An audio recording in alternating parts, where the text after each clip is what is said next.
So we have these Mahavakyas. We have these Mahavakyas, Aham Brahmasmi, Tat Svam Asi, I am Atma Brahma, Pragnyanam Brahma. There are 4 of these that are spoken about. Stepwise, they take you into the realization of the self as everything. It starts with Pragnyanam Brahma, the first stage of development of the knowing of the Atman. Pragnyanam Brahma is when you learn to surrender, when you know her, and when you understand her, then you are ready to receive her. Pragnyanam Brahma is divinizing your intellect and downloading the pragya deep into you to transform your very thought and very understanding about your being. It's a Mahavakya because this is the first step of the process of realization. And then I am Atma Brahma. I am Atma Brahma is my Atma itself is Brahman. I start studying, I start reading the scriptures, I start attending seminars, and then I realize that, oh my God, she's sitting in my heart. I am Atma Brahma. I understand that my Atma itself is Brahman. Tat Svam Asi, the third step, where we are still in Dvaita and we are still in the understanding that she is here, she is here, she is here. And when you cross the second milestone, which is I am Atma Brahma, you start connecting with all the Atmas of everyone around you and everything around you. And you understand that what I was thinking was there is actually here.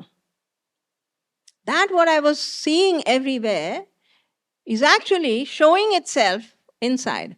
They say that when you're divinized, when your cells are divinized, when your tanmatras are tanmatras are the building blocks of your senses, the building blocks of your senses. That means the shabda, the sparsha, the rasa, the rupa. These tanmatras, when they get divinized, you see God everywhere. You see, for instance, if I'm sitting and watching a forest, then I see the shape of the Ganesha everywhere. Automatically that akruti comes into my, drishti.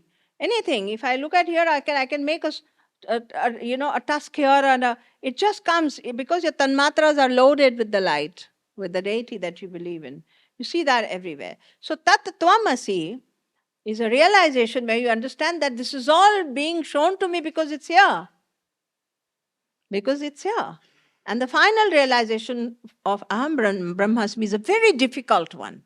It's a very difficult one, and it's only by Adi Guru's grace and Ma Saraswati's grace and Shakti's grace that realization can come to you, where you see this entire Brahman to be your projection. That it is coming from this point and being projected on a screen outside like a movie, and you are so much at a distance that you're part of that movie, but you're not playing, you're here. Your awareness is hinged in the consciousness. You're playing that role there as Shashi Kapoor, but you're not that. You're here. You get it? Aham Brahmasmi is the most difficult realization. The other 3 happen with God's grace. Aham Brahmasmi comes only with sankalpa and sadhana. Then that grace showers on you. With sankalpa and sadhana, you don't know for how many lifetimes. It shouldn't be that. The problem with intelligent people is they want results immediately. Problem with the educated mind is that I'm doing this for 6 months, nothing has happened. You're already expecting to levitate, and you're already expecting that there'll be a halo, yellow halo around the head. You're already expecting there'll be rings around your head. And so these expectations become very big barriers. You just do it. And for that, my suggestion would be always take yourself to be childlike. Chota sa bacha.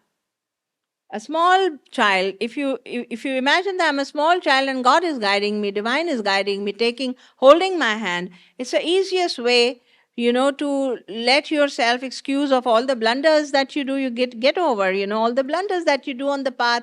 Some things you don't do rightly, some things you don't sit properly, or sometimes you're yawning through your meditation, or sometimes you are not pronouncing things correctly. If you think and consider yourself, compassionately treat yourself with compassion like I'm a child, then you can go on. Don't treat yourself like an adult who's supposed to know everything to the point and to the T. That becomes a very stressful journey. Take yourself, deal with yourself with a lot of compassion, and always believe that the Divine Mother is surely holding my hand and cradling me and taking me, on the journey wherever she wants